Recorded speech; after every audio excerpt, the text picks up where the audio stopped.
السلام عليكم ورحمة الله وبركاته. الحمد لله وحده والصلاة والسلام على من لا نبي بعده. Tumomba Allah subhanahu wa ta'ala ajalie kikao hichi kiwe ni kikao cha khairi na baraka biidhnillah. Kabla hatujaingia katika darasa yetu ya tafsiri ya leo, kuna swali ambalo naona ni dharura niweze kulijibu. Ni nini hukumu ya mwanamke aliyekuja kutekeleza ibada ya itikaf kulazima msikiti hasatan katika 10 hizi za mwisho, kisha akiwa ndani ya itikaf ikamfikia damu ya kila mwezi, haidhi kampata? Je, mwanamke huyu atatoka msikitini ama atabakia? Nukta kadhaa muhimu mwanzo tufahamu. Jambo la kwanza, itikaf ni ibada mashrua na ni ibada ambayo imehimizwa katika Qur'ani na sunna za Bwana Mtume Muhammad sallallahu alaihi wasallam.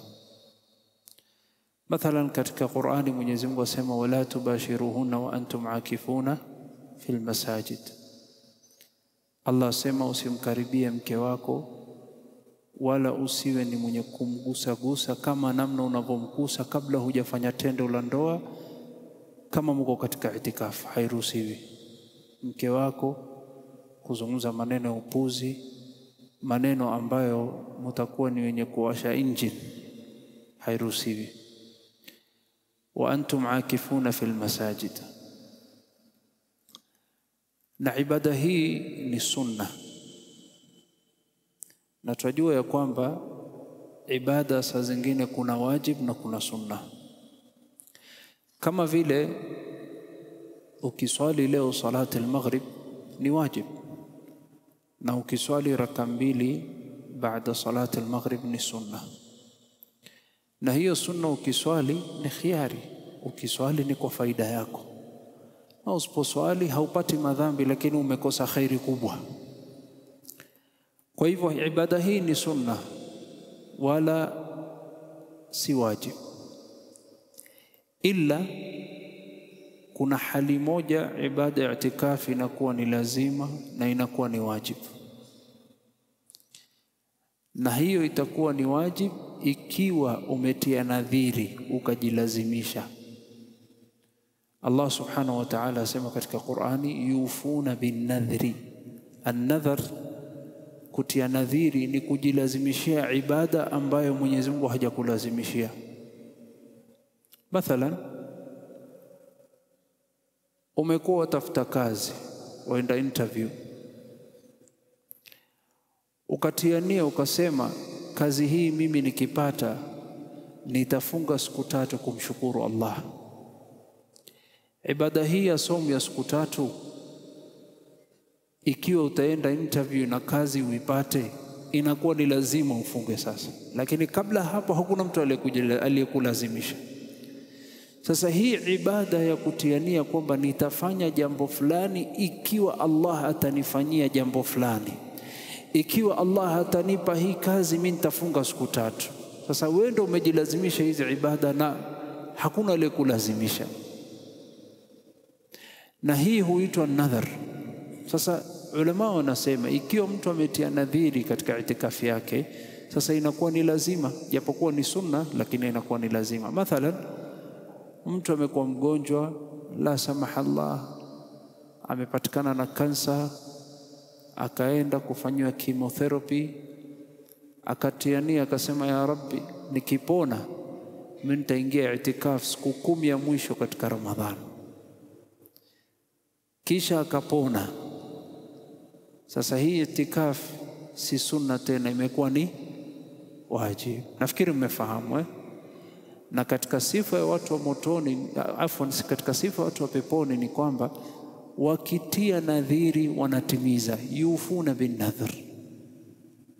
Umemwahidi Allah jambo fulani, timiza. Hasa ikiwa mwanamke ameingia itikaf na ni sunna, basi haidhi kimpata siku zake za damu, basi inabidi atoke msikitini aende nyumbani, wala si lazima arudi siku akiwa msafi. Sijui kama tuelewana. Siku akiwa msafi hatumwambia ukipata tu. Wengine wanawake utofautiana, damu zao wengine siku 3, wengine siku 5, wengine siku 7, wengine siku 1 peke yake. Sasa hatumwambii wewe nenda siku zako za damu zikiisha rudi, hatumwambii hivyo, kwa sababu si lazima kwake i'tikaf, ni sunna. Lakini ikiwa mwanamke ametia nadhiri akasema mimi ni mgonjwa, Allah akinipa afya nitakuwa ni mwenye kuingia i'tikaf, akapata afya amekuja i'tikaf siku 10 ametiania, katikati ya hizi siku 10 akapatikana na damu, tutamwambia toka msikitini, lakini ukiwa msafi rudi immediately, lazima urudi, kwa sababu i'tikaf wewe uliweka nadhiri. Nafikiri imefahamika. Kwa hivyo swali hili tutalijibu. Kama kuna dada yetu yeyote ambaye yuko katika i'tikaf, basi ajue ya kwamba kama damu imempata lazima atoke msikitini, na wasisikie huzuni wala wasione uzito, kwa sababu Allah subhanahu wa ta'ala amejalia damu hii ni kwa kila mwanamke. Na mwanamtu ikiwa alikuwa yataka kufanya khairi lakini ameshindwa kuendelea kufanya khairi kwa sababu ya mambo mawili, imma maradhi ama safari, thawabu yake iko vile vile. Kwa hivyo mbele Allah hajapungukia, in fact thawabu yake imekamilika, kwa sababu sisi tutaamaliana na al-Karim, alikuwa mwingi alikuwa mkarimu, al-Ghani alikuwa mkwasi. Kwa hivyo tunapofanya amali yetu tujue ya kwamba Mwenyezi Mungu atatulipa kwa nia zetu. Sasa ikiwa amekuja dada yetu yeyote, dharura ikampata damu, tutamwambia arudi nyumbani. Siku akipata siku zake za damu zimeisha, atarudi msikitini. Nafikiri naweza kuingia katika tafsiri yangu. Nimelijibu swali hili. Naam. Tafadhali Sheikh. أعوذ بالله من الشيطان الرجيم. بسم الله الرحمن الرحيم. إذا وقعت الواقعة ليس لوقعتها كاذبة خافضة رافعة إذا رجت الأرض رجا وبست الجبال بسا فكانت هباء منبثا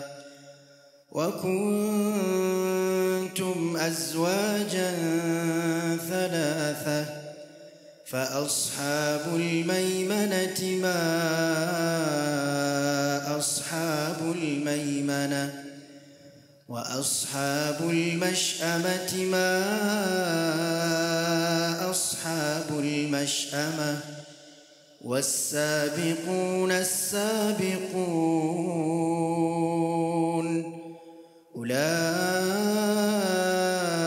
أولئك المقربون في جنات النعيم ثلة من الأولين وقليل من الآخرين على سرر موضونة متكئين عليها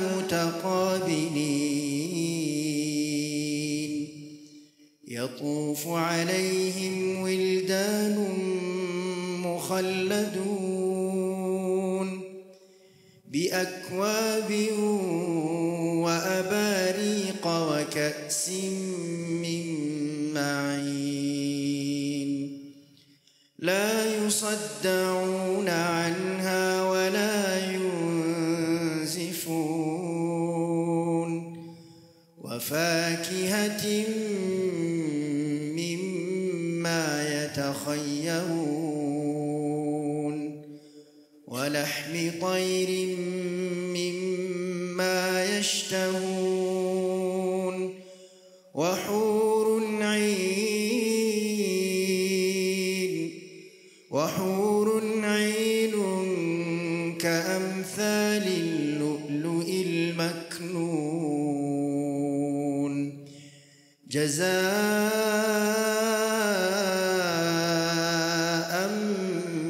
بما كانوا يعملون لا يسمعون فيها لغوا ولا تأثيما لا يسمعون فيها لغوا ولا تأثيما إلا قيلا سلاما سلاما. بسم الله الرحمن الرحيم. الحمد لله رب العالمين، وصلى الله وسلم وبارك على نبينا محمد وعلى آله وأصحابه وأتباعه ومن اتبعهم بإحسان إلى يوم الدين. أما بعد، watukufu wa Islamu, katika kauli ya Mwenyezi Mungu, thullatun min al-awwalin wa qalilun min al-akhirin, tujue ya kwamba thullatun min al-awwalin pia imetajwa sehemu nyingine katika hii Qur'ani, katika hii sura. Mwenyezi Mungu asema pia thullatun min al-awwalin wa thullatun min al-akhirin. Lakini mwanzo wa sura, baada Mwenyezi Mungu kuangazia as-sabiqun as-sabiqun ulaika al-muqarrabun fi jannatin na'im thullatun min al-awwalin wa qalilun min al-akhirin, ulama wamekhtalifiana kwa kauli mbili. Tulieleza ya kwamba haulai as-sabiqun as-sabiqun, haulai al-muqarrabun, tumeeleza kabla hapo ni moja katika kundi tatu.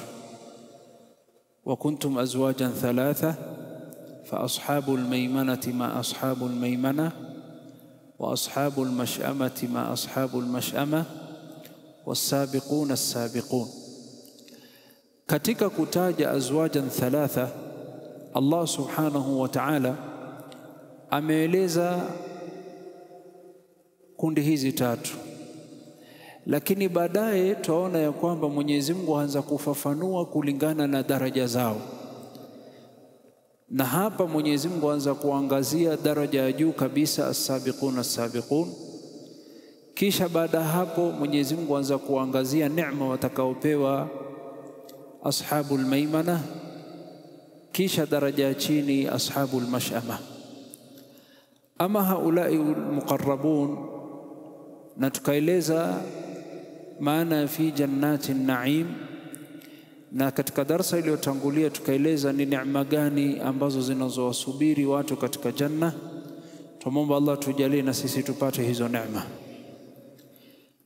Na hii janna na hii neema ni ya watu ambao washachaguliwa na Allah. Thullatun min al-awwalin, ulama wanaeleza ya kwamba maana ya thulla ni jamaa, ni kundi tena la watu lililokuwa kubwa. Thulla ni jamaa, kundi ya watu, tena kundi lililokuwa kubwa. Allah anasema katika watu ambao watakaoingizwa peponi ni kundi ya wale ambao waliotangulia, kundi kubwa, idadi kubwa ya watu waliotangulia, na idadi ndogo wa qalilun min al-akhirin, na idadi ndogo wachache ambao wanaokuja baadaye. Hii thullatun min al-awwalin, sehemu kubwa katika hawa ni miongoni mwa watu wa mwanzo huko, watu wa kwanza. Hawa watu wa mwanzo ni kina nani? Kauli ni mbili. Wa qalilun min al-akhirin, na sehemu ndogo ya watu wa janna wao katika sabiquna as-sabiqun ni miongoni mwa watu wa mwisho wa huu umma wa Nabii Muhammad sallallahu alayhi wasallam. Hasa sabiquna as-sabiqun, kuna kundi ya watu wengi, na katika sabiquna as-sabiqun waliotangulia kuna kundi kubwa, na katika sabiquna as-sabiqun kuna kundi ndogo ya watu waliokuja baada ya wale wa kwanza. Hasa hawa al-awwalun ni kina nani? Ulama wakakhalifiana kwa kauli mbili. Wakasema al-awwalun ni wema waliotangulia katika umma zilizotangulia, waja wema katika as-sabiqun as-sabiqun, sawaan wawe ni watu wa ummatu Muhammad, sawaan wawe ni watu wa ummatu Musa alayhi salam, banu Israil, au qaumi Salih au qaumi Nuh, wale watu ambao waliokuwa wema waliotangulia, kuna miongoni mwao ni as-sabiqun as-sabiqun, na idadi kubwa as-sabiqun as-sabiqun ni hawa kutoka umma zilizotangulia. Fabinan ala hadha, kauli ya pili wakasema na wakafasiri maana wa qalilun min al-akhirin, na wachache ni katika waliokuja baadaye. Wakasema wachache wa baadaye ni wa ummatu Muhammad as-sabiqun as-sabiqun. Na kauli hii si kauli ya sawa. Kauli ya sawa ni kwamba as-sabiqun as-sabiqun wamo katika kundi mbili. A big portion, kundi kubwa ni katika wale ambao ni wa mwanzo. Wale ambao wa mwanzo wanaokusudiwa ni wa mwanzo wa ummatu Muhammad, masahaba na wanaofuata. Hasa sabiquna sabiqun, idadi kubwa yao watakuwa ni watu wa kwanza wa ummatu Muhammad, na hawa Mwenyezi Mungu Subhanahu wa Ta'ala amewaangazia katika Qur'an. Ama haulai sabiquna sabiqun, Mwenyezi Mungu Subhanahu wa Ta'ala amewaangazia masahaba, hasatan wale ambao waliokuwa pamoja na Mtume sallallahu alayhi wasallam, kwa sababu Qur'ani iliposhuka watu wa kwanza waliosikia Qur'ani wakafuata maamrisho ya Qur'ani ni masahaba na wanaokuja baada yao. Hasa wengi katika sabiquna sabiqun, ulaika almuqarrabun fi jannatin na'im thullatun min alawwalin, ni wengi, kundi kubwa ya hao sabiqun ni katika masahaba na wanaokaribia zama za Mtume. Na kila watu wanapokuwa mbali na zama ya Mtume, as-sabiquna sabiqun wanakuwa ni wachache. Allah Subhanahu wa Ta'ala asema was-sabiquna al-awwaluna min al-muhajirin wal-ansar والذين اتبعوهم بإحسان رضي الله عنهم ورضوا عنه وأعد لهم جنات تجري من تحتها الأنهار خالدين فيها أبدا ذلك الفوز العظيم. السابقون waliotangulia wa mwanzo katika muhajirin na ansar. Hasa as-sabiquna as-sabiqun, idadi kubwa yao ni katika muhajirin na ansar. Hasa siku ya Kiyama Mwenyezi Mungu akisema wa kuntum azwajan thalatha fa ashabul maymana wa ashabul mash'ama was-sabiquna as-sabiqun, mwanzo as-sabiquna as-sabiqun ukiwalinganisha na ashabul maymana idadi yao ni ndogo. Tena hawa as-sabiquna as-sabiqun wamegawanya sehemu mbili. Sehemu kubwa yao ni wale ambao waliokuwa pamoja na Mtume sallallahu alaihi wasallam, na kila watu wanavyokuwa mbali na Mtume zama zake, as-sabiquna as-sabiqun wanazidi kupungua kiidadi. Ndio ikakuja wa qalilun min al-akhirin, na wachache ni wale wa mwisho. Hasa kila tunavyokaribia kiyama na tunazidi kuwa mbali na zama za Mtume, as-sabiqun wanazidi kupungua, na wengi katika as-sabiqun ni katika wa mwanzo, thullatun min al-awwalin. Na mtu yeyote ambaye ataka kufuata dini kama alivyotaka Allah na kama alivyotufundisha Mtume Muhammad sallallahu alaihi wasallam, aangalie hawa sabiquna al-awwalun min al-muhajirin wal-ansar.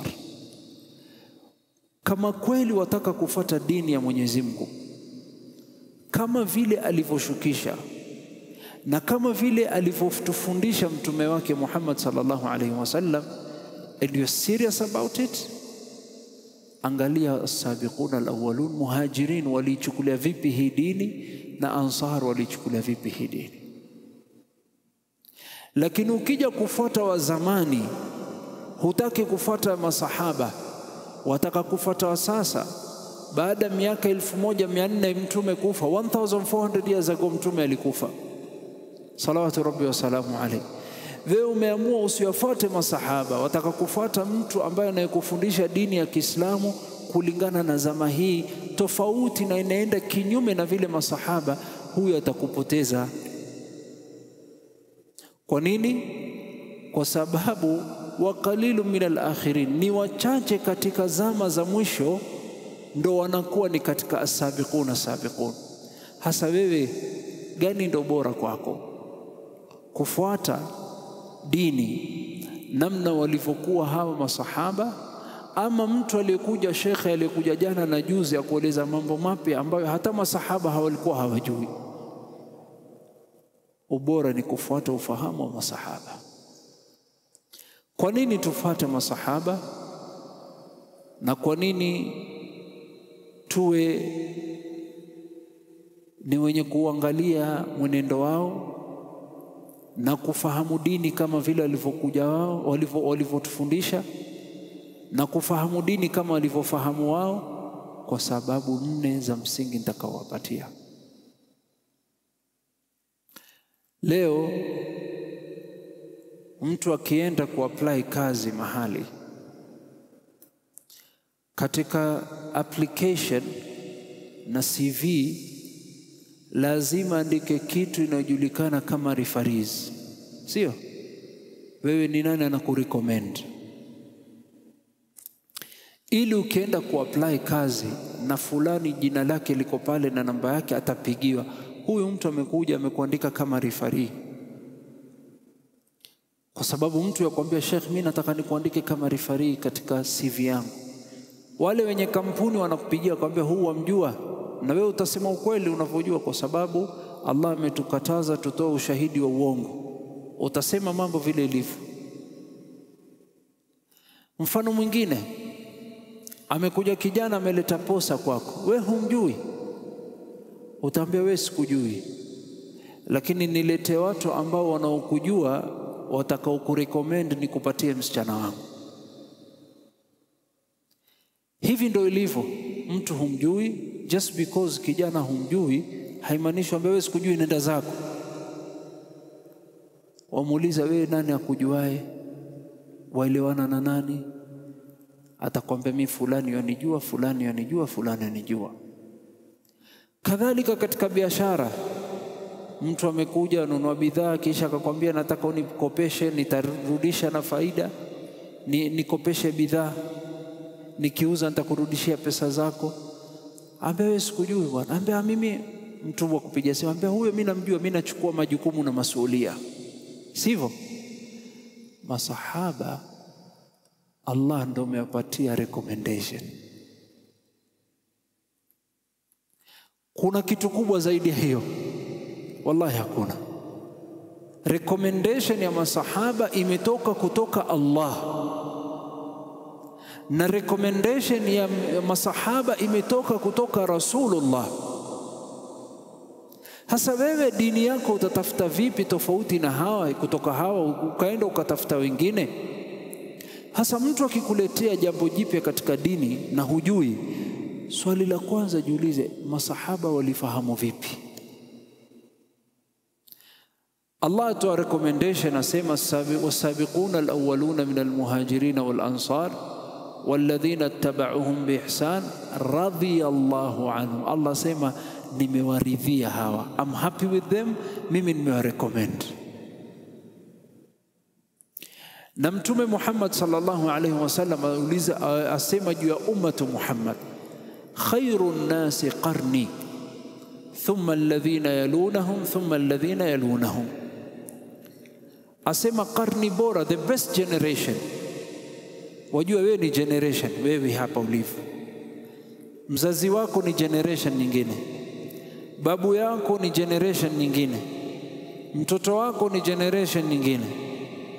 Sasa hii generation ya sasa wanaitwa Gen Z, alafu kuna generation X, sio watoto wetu, Alpha, generation Alpha, alafu kuna Gen Z, alafu kuna millennials, sio, alafu kuna boomerangs, sio. Hasa kila generation, hasa Rasul sallallahu alaihi wasallam asema karni bora katika ummatu Muhammad, the best generation ni hii yangu ambaye niko karni sasa, mimi, Abu Bakar, Umar, Ali, Abu Huraira. Katika ummatu Muhammad hautawahi kupata generation bora kuliko hii. Recommendation kutoka Rasulullah. Ni nani wanaofuata baada wao? Thumma alladhina yalunhum, kisha watoto wa masahaba ambao hawajaniona wanaitwa at-tabi'in. Ndipo Allah asema was-sabiquna al-awwaluna min al-muhajirin wal-ansar walladhina tabauhum biihsan, na wale ambao waliwafuata wao kwa wema. Ndio maana wale ambao wanaokuja baada ya sahaba wanaitwa at-tabi'in. Kisha Rasul asema thumma alladhina yalunahum, khairu quruni qarni thumma alladhina yalunahum thumma alladhina yalunahum. Ar-Rasul sallallahu alaihi wasallam asema generation bora ni hii yangu mimi katika ummatu Muhammad. Kisha wanaofuata ni wale wanaokuja baadaye watoto wao. Kisha wanaofuata ni wajukuu wa masahaba, the grandchildren, watoto wa watoto wao. These are the three biggest generation. Na ndio maana wao ndo watakuwa katika sabiqun thullatun min al-awwalin. Kundi kubwa ya sabiqun watakuwa ni kutoka wale wa mwanzo. Na hapa nafikiri wewe kama wataka kuwa katika sabiqun, hauna njia nyingine isipokuwa njia ya masahaba na masahaba, watoto wa masahaba na wajukuu wa masahaba, kwa recommendation ya Allah na kwa recommendation ya mtume wake Muhammad sallallahu alayhi wasallam. Hasa mtu akikwambia hii ni katika dini ya Allah, utamuuliza masahaba walifanya, utamuuliza at-tabi'in, watoto wa masahaba walifanya, utamuuliza atba'i at-tabi'in, watoto wa masahaba wajukuu walifanya. Kama karni bora ambao ndo as-sabiquna al-awwalun, ambao ndo thullatun min al-awwalin hawakufanya na hawakuona kwamba hii ni katika dini, vipi wewe uje useme ni katika dini? Nafikiri ujumbe umefika. Thullatun min al-awwalin wa qalilun min al-akhirin, na wachache katika sabiqun watakuwa ni wa mwisho. Kwa hivyo kila zama inavyozidi kuwa mbali kutoka zama za mtume, na as-sabiqun idadi yao inazidi kufanya nini? Kupungua. Ndipo Rasul sallallahu alaihi wasallam alikuwa ni wenye kuwahimiza wanaokuja baada yake, akasema bada al-islamu ghariba wa sayaudu ghariban kama bada. Uislamu ulipokuja ilikuwa ni jambo geni. Waambia wacheni kuabudu sanamu, watu wanashindwa. Kwa nini tuache? Ilikuja kama jambo jipya, kisha baadaye Uislamu ukakita mizizi, na Uislamu itaanza kupungua na kufifia, mpaka ukija na jambo ya Uislamu inakuwa ni jambo jipya. Waambia hii ni sunna. Waambia hii sunna ya wapi? Hatujasikia. Yani dini ya Allah inakuwa ni kitu kipya kwa watu. Kwa nini? Kwa sababu watu kushikamana na kamba ya Allah yazidi kwenda chini. Thullatun min al-awwalin wa qalilun min al-akhirin. Sasa tuangalie hali yao hawa. Allah anza kueleza juu ya sabiqun ala sururin mawduna. Ala sururin mawduna, as-surur jam'u sarir. As-surur jam'u sarir. Na ulama wanasema hii as-surur ni sehemu ambapo mtu yakuwa ni mwenye kujipumzisha kwa kujilaza ama kwa kukaa. Hasa Allah subhanahu wa ta'ala asema hawa watu wa janna hasatan hawa ambao ni as-sabiqun watakuwa juu ya vitanda, lakini sifa hii kitanda ni maudhuna, ni kitanda ambayo ukiangalia kochi yake vile ilivyo, tena imekuwa ni yenye kushonwa kwa dhahabu. Sasa amekuwa ni mwenye kukaa vizuri comfortably. Allah aeleza juu ya hawa vile watakavyokuwa ndani ya janna, very comfortable wamekaa. Na ikiwa wamekaa, hawakai peke yao, muttakiina alaiha mutaqabilin, na watakuwa wakiwa wameegea kwa migongo yao na kwa mikono yao katika janna, na kila mmoja ana kiti chake cha ufalme, wanakuwa ni wenye kuangaliana. Yani bimaana janna mutapiga story mpaka mchoke, mutakuwa ni wenye kuzungumza na mukihadithiana na mukielezana. Yani wewe ushawahi kukaa mtu akupatie wakati, lakini yule mtu hana wakati na wewe. Mimi natamani nikae na Rasulullah sallallahu alaihi wasallam, kiti cha ufalme, kiti tupiga story na Rasulullah sallallahu alaihi wasallam, sio neema. Kuna watu watamani, namtamani babangu atukutanishe janna, tutapiga story mpaka tuende kila mmoja tena umri moja 33 years. Hasa Allah subhanahu wa ta'ala asema hawa as-sabiqun wako katika janna, na juu yake ala sururin mawduna, na watakuwa juu ya viti vya fahari vilivyotiwa pamba, very comfortable, na zilivyoshonwa na uzi za dhahabu. Allah amewaandalia mwanzo, hivyo ndo viti vao. Muttakiina alaiha mutaqabilin, na wataviegemea mutaqabilin, wakielekeana, wakizungumzishana. Na katika hali ya kuzungumzishana wanakuwa ni wenye kuhudumiwa. Yatufu alaihim wildanun mukhalladun, na wao wanakuwa ni wenye kuzungukwa na vijana wadogo wenye sura nzuri, wanawahudumia. Na hao vijana hawatawahi kuzeeka. Saa zingine waweza kuwa na mtu ya kusaidia nyumbani, akizeeka wamvuta kazi wamleta mwingine, sio? Ama una biashara, ndio maana katika biashara na kazi kuna kitu inaitwa retirement age. Ukifika miaka 60, hata kama una afya hatukutaki, sio? Lakini hawa hawataretire, nguvu zao ziko pale pale na nyuso zao hazibadiliki, hawazeeki. Sasa hao vijana wanakimbia kwenda huku na kule, wakifanya nini? Biakwabin wa abariqa wa ka'sin min ma'in, wamebeba vikombe kuwahudumia vinywaji, kuwaletea, na abariqa na maibriki, wa ka'sin na vijiglasi, min ma'in, inayokuwa imetokana, inaonekana kwa mapitio yake. Hasa watu wanakuwa ni wenye kuhudumiwa. Sasa katika hali ya mwapiga gumzo, pia kuna watu wa kuwahudumia kwenda kulia na kushoto, tena nguvu zao ziko pale pale, tena sura zao pia zavutia, maneno yao yavutia, ni kuongezee. Wanakuwa ni wenye kuzunguka na vikombe, ili musiwe ni wenye kukaa na hamuna kitu ya kula na kunywa. Saa zingine akija mgeni nyumbani kwako inabidi wewe uinuke, sio? Na Nabii Ibrahim alayhi salam alikuwa na mtoto, na hapo ndo akaonjwa.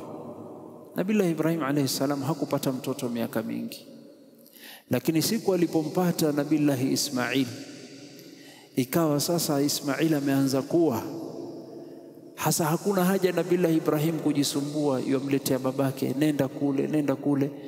Akampenda mtoto wake, Allah akamwambia mchinje. Na hivi ndio ilivyo, hausumbuliwi katika janna.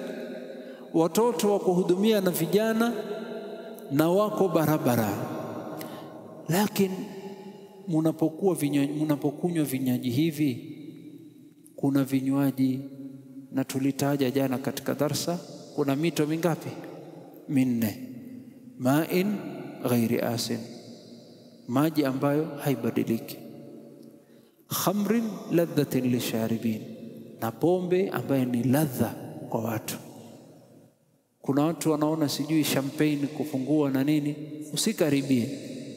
Allah amekuwekea yako huko janna na pombe. Asal labanin lam yataghayyar ta'mu, maziwa ambayo haijabadilika.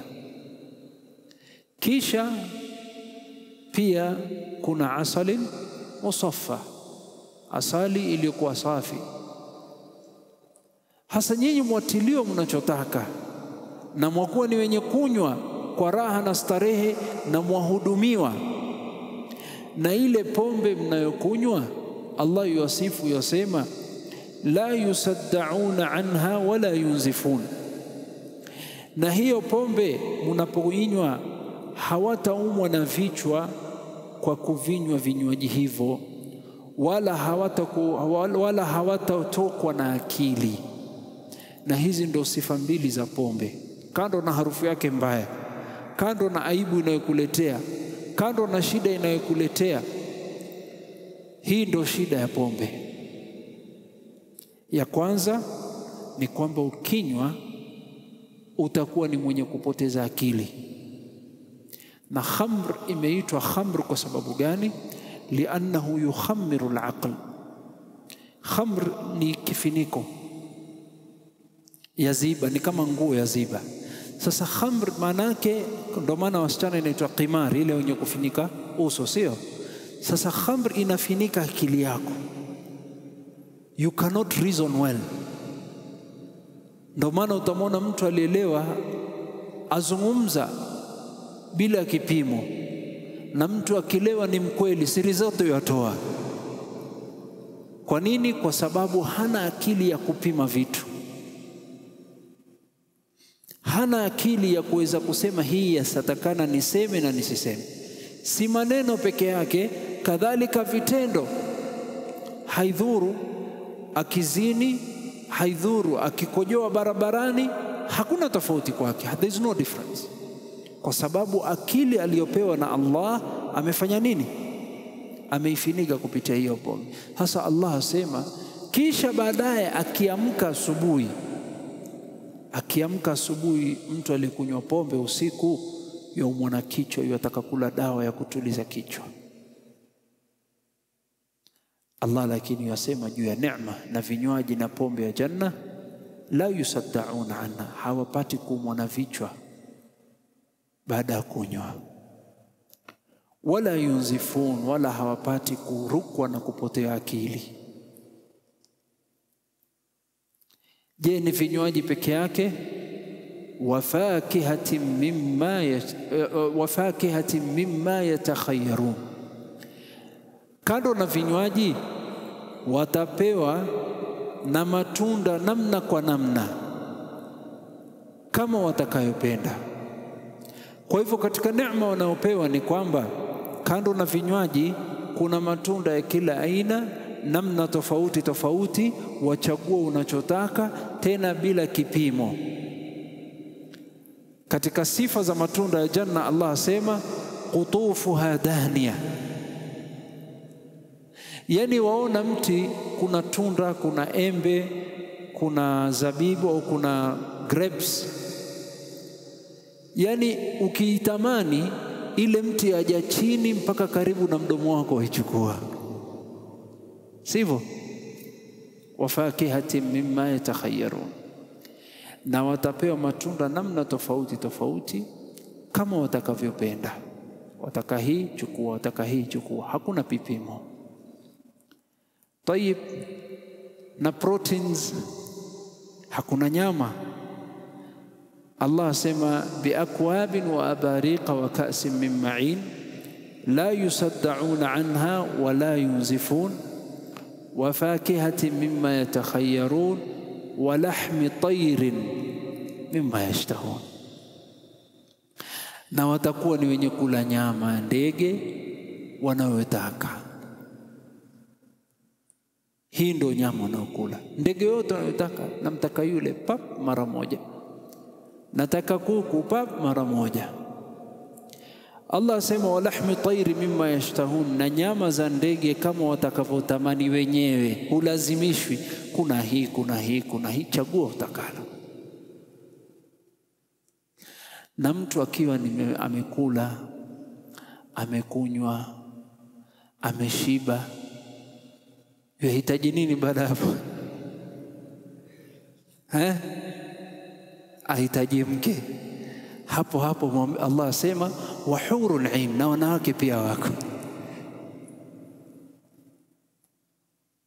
walahmi tayri mimma, Allah asema biakwabin wa abariqa wa ka'sin min ma'in la yusaddauna anha wa la yunzifun wa fakihatin mimma yatakhayyarun wa lahmi tayri mimma yashtahun wa hurun ain.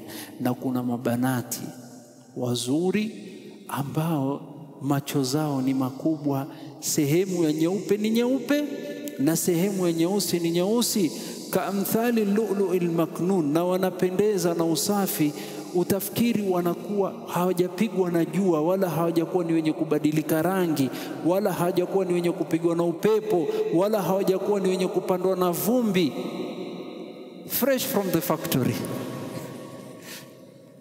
Sio? Kaamthali lu'lu'il maknun wa hurun 'ain, na wanawake wenye macho mazuri na makubwa kama vikombe. Kaamthali lu'lu'il maknun, na wanapendeza na safi kama kwamba ni lu'lu zilizofichwa. Mwajua pearls, sio? Sio? Ukitaka kutoa pearls iko katika shell, lazima uivunje, uifungue, ndio ufanye nini? Utoe. Hasa Allah asema hawa hurul ain wamehifadhika. Wamehifadhika kutokana na macho ya watu, wamehifadhika kutokana na mambo yenye kuharibu na kuchafua. Wako pale pale, tumewekea wewe, ndio utakuja kufungua. Sio? Na hapa pana swali. Hurul ain ambao Mwenyezi Mungu ameumba wanawake hawa, na katika darasa inayokuja tutaangazia katika ashabul maimana, tunaelezwa sifa zao ni zipi hawa hurul ain. Lakini nani ndo bora? Nani ndo bora katika janna? Hurul ain ama mke wako akiingia janna? Ulama wanasema mwanamke aliyeswali na kumsujudia Mwenyezi Mungu, mwanamke aliyefunga Ramadhani, mwanamke aliyetoa sadaka, hawi sawa na mwanamke aliyeumbwa akaingizwa janna hivi hivi. Wale hurul ain hakuna amali wamefanya mbele ya Allah, hawawi sawa. Bali ulama wanasema hurul ain na uzuri wote waliokuwa nao, yule mke wako katika janna uliokuwa naye duniani mu'mina, ndo ana daraja zaidi na ana uzuri wa zaidi. Yeye ni mfano wa malkia katika ufalme wake, na hurul ain kama wafanye kazi. So Sheikh Ibn Uthaymeen aliulizwa, hal almar'atu as-salihah fi dunya takunu min al-hurul ain fi al-akhirah? Mwanamke aliyekuwa mzuri hapa katika janna atakuwa mfano wa hurul ain huko akhira? Ar-Rasul asema, Sheikh Ibn Uthaymeen akajibu akasema, almar'atu as-salihatu fi dunya, yani az-zawja, takunu khayran min al-hurul ain fi al-akhirah, atakuwa ni bora kuliko hurul ain, wa atyab, na ni mtamu zaidi, wa arghab li zawjiha, na mume akimwangalia mke wake, hata akiambia mke wako hurul ain, mke wangu acha niende. Hasa sifa zote nzuri mnazosikia juu ya hurul ain ni kama mfanyikazi katika boma yako, lakini malkia ni mwanamke aliyemwamini Mwenyezi Mungu akafanya amali salih. Hawawi sawa, wallahi hawawi sawa, kwa sababu Allah ni mwadilifu. Kwa hivyo hao ndio hurul ain, kaamthali lu'lu'il maknun. Sasa tuangalie hawa ambao si wake zetu katika janna tutakaopewa. kaamthali lulu'il maknun, na wanapendeza na safi kama kwamba ni lulu zilizofichwa. Na hii ni malipo kwa yale waliofanya as-sabiquna as-sabiqun, jazaan bima kanu ya'malun, ni jazaa ya hayo waliokuwa wakiyatenda, na ni malipo kwa yale waliokuwa wakiyafanya. Hasa muumini ajue ya kwamba Mwenyezi Mungu atakulipa. Mwenyezi Mungu atakulipa kwa kila nia uliyokuwa nayo nzuri. Mwenyezi Mungu atakulipa kwa kila wema. Mwenyezi Mungu atakulipa kwa kila amri uliyofanya, aliyokuamrisha. Umeamrishwa ufunge ukafunga, Mwenyezi Mungu atakulipa kwa kila katazo ulioambiwa uache ukachana nayo, ukaambiwa sasa wewe umesilimu, umeshika shahada, hakuna kuzini, ukaacha, mimi na zina tumeisha. Yote haya Mwenyezi Mungu atalipa. Na kwa kila wema unayomfanyia mwenzako, Allah atakulipa. Ndio maana waumini wakiwa hapa duniani hakuna kitu kubwa wanachotaka kama malipo ya Allah. Hawataki malipo kutoka mtu. Watamsaidia mtu, watamfanyia wema, hataki kulipwa wala hataki kutambulika wala hata hasubiri asante kutoka kwao. Japokuwa huu lazima aseme shukran, kwa sababu Rasul ametuamrisha sallallahu alaihi wasallam, man la yashkuri nas la yashkuri la. Wewe uliofanya wema lazima ushukuru, lakini wewe uliofanya wema usingojee shukrani. Na hao ndo watu wa janna. Shukrani na malipo wanasubiri kutoka nani? Allah. Ndipo Allah akasema jazaan bima kanu ya'malun, hayo ndo malipo na jaza yao kwa yale ambao waliofanya. Wewe una mke wamfanyia wema, hata hajui kukwambia asante, jaza yako kwa Allah. Wewe una mume wajipamba, waandaa chakula, wampikia, hata kukwambia chakula kizuri leo hajui, usisubiri, subiri kutoka Allah. Lakini shida yetu ni kwamba tuongojea watu watutambue, tuongojea watu watuambie asante. Na siku ukiwa na tabia kungojea shukrani kutoka watu, utafeli. Innama nut'imukum liwajhi Allah la nuridu minkum jazaan wala shukura. Hatutaki mutulipe, hata shukrani pia hatusubiri. Sisi twafanya twenda zetu. Ndio maana wazee wa Kiswahili wahenga wakasema, tenda wema nenda zako, tenda wema nenda zako. Kwa nini uende zako usingojee shukrani? Kwa nini uende zako usingojee kulipwa? Kwa nini uende zako usingojee kutambulika? Kwa sababu wewe wasubiri kutoka Allah jalla jalaluhu. Umemfanyia wema mke wako, malipo kutoka Allah. Mwanamke mkorofi hana shukrani, wewe wasubiri kutoka Allah. Mume umfanyia kila kitu, mwizi wa fadla, hana ihsani, ngojea malipo yako kutoka Allah. Bali katika mambo ambayo yanayoniudhi, ambayo sifurahii, na madamu wanaume mko hapa, katika tabia mbaya ambayo baadhi ya wanaume tuko nao sisi Waislamu, ni siku mwanamume akioa mke wa pili, amfanya mke wa kwanza kama si lolote si chochote. Yani hata akimpikia umpika hii kule ungeona. Ya subhanallah, mwizi wa fadla asiyejua wema wala ihsani. Aibu. Yani wamfanya mke wako wa kwanza si lolote si chochote, na huyu ndo aliyekupata ukiwa maskini, mkakuwa pamoja, siku ulipopata pesa ukatafuta dogo dogo, hasa kila kitu ingekuwa dogo dogo. Usimfanye mke wako apate maisha ya dhiki kwa sababu ya uamuzi uliofanya. Wewe kwenda kuongeza mke, tayari ushamuumiza roho, japokuwa ni halali.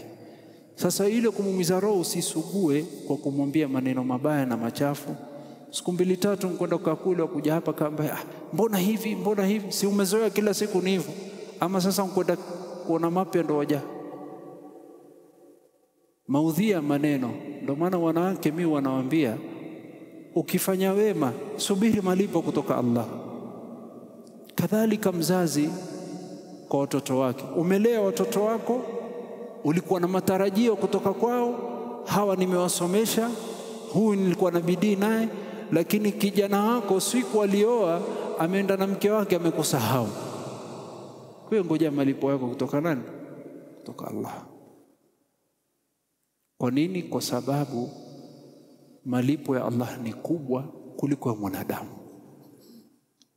Jazaan bima kanu ya'malun, ni jaza yao hao waliokuwa kiatenda. Na ndani ya janna kuna neema ziada.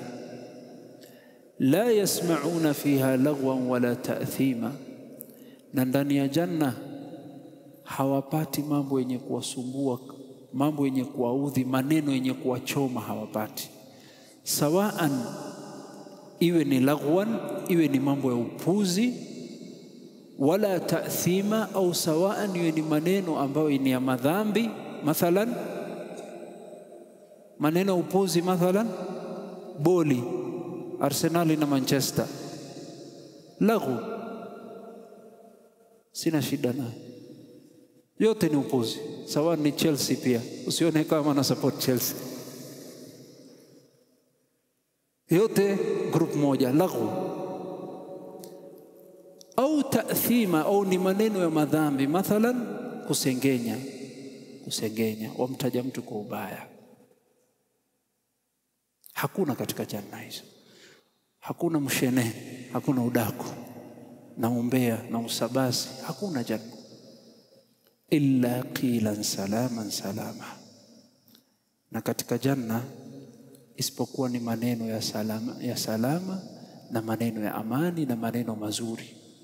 Hakuna maneno ya kuchomana moyo na kuudhiana na kufitinisha, hiyo imeisha duniani. Ama janna hakuna, there is no time for, hapo ni raha. Allah haruhusu upate mambo yenye kukusumbua katika janna. Kwa nini Allah ametaja kwamba katika neema inayosubiri watu wa peponi ni kwamba hawatapata kuudhiwa wala hawatapata kusikia maneno ambayo inawasumbua, isipokuwa maneno ya salama na amani? Why? Kwa sababu katika wema waliotangulia wameonjwa na maneno. Tuanze na Nabillahi Musa alayhi salam.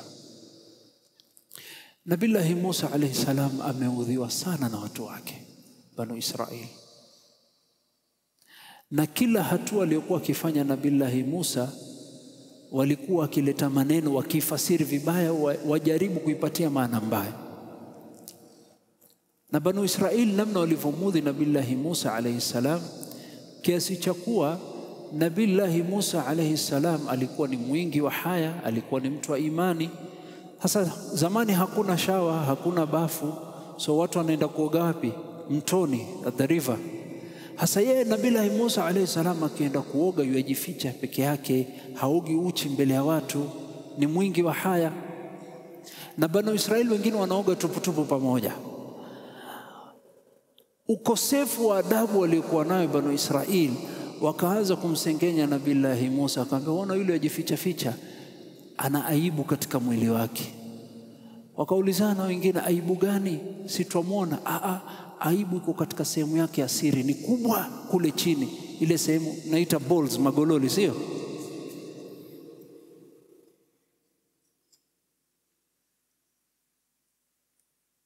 Aibu.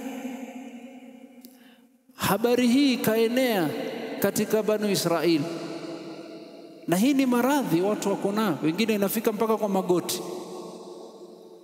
ashindwa kutembea mtu, maumivu. Wakasema huyu Musa ajifanya ajificha ficha, lakini yaficha uchi wake, na yaficha uchi wake kwa sababu a'udhu billah. Ukosefu wa adabu kwa mtume Mwenyezi Mungu, lakini Allah alimtetea. Katika suratul Ahzab Mwenyezi Mungu atuambia sisi waumini, tusimudhi mtume wake Muhammad, wala tusiwe kama wale ambao wana tabia kuudhi mitume. Allah asema ya ayyuhalladhina amanu la takunu kalladhina adhaw Musa fabarra'ahu Allahu mimma qalu wa kana 'inda Allahi wajiha. Enyi mlioamini, musiwe kama wale ambao waliomudhi nabillahi Musa. Fabarra'ahu Allah, Mwenyezi Mungu akabainisha na kusafisha jina lake kutokana na yale waliosema. Wa kana 'inda Allahi wajiha, na nabillahi Musa ni mtu ana heshima na cheo mbele ya macho yangu. Allah yasema ya Allah, ya Allah. Allah sema msimkosee. Nabillahi Musa ni mtu ana cheo mbele ya macho yako. Wa kana 'inda Allahi wajiha. Hasa Allah alimtetea vipi? Siku moja nabillahi Musa alayhi salam alioga. Akiwa yoga nguo zake aliweka juu ya jiwe kubwa.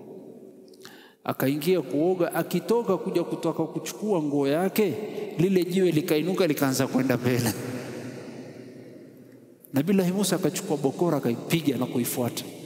Lile jiwe likaenda mbio na nabillahi Musa yuafuata, ataka kuvaa ile nguo, mpaka akakuja mbele ya Banu Israeli wakaona uchi wake.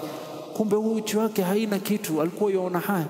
Nabillahi Musa akachukua mvua akavaa akaipiga. Ar-Rasul sallallahu alaihi wasallam alipofasiri aya hii akasema wallahi hiyo jiwe mpaka sasa ina alama 3 ama 4 kutokana na fimbo ya nabillahi Musa, kwa hasira namna alivyoipiga. Allah akatakasa jina nabillahi Musa.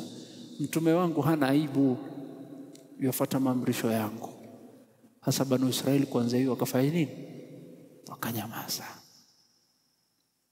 Sasa katika janna hakuna mambo ya kuudhi.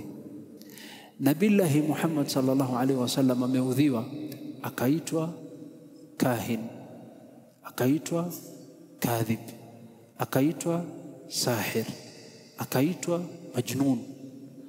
Kadhib, muongo, na kabla Uislamu alikuwa akiitwa as-sadiqul amin. Kahin ni mtu mwenye kufanya kupiga ramli yasoma mikono ya watu, hasha lillah. Sahir, ati ar-rasul afanya mambo uchawi, wal iyadhu billah. Bali mbaya zaidi majnun, mwenda wazimu. Can you imagine hii picha?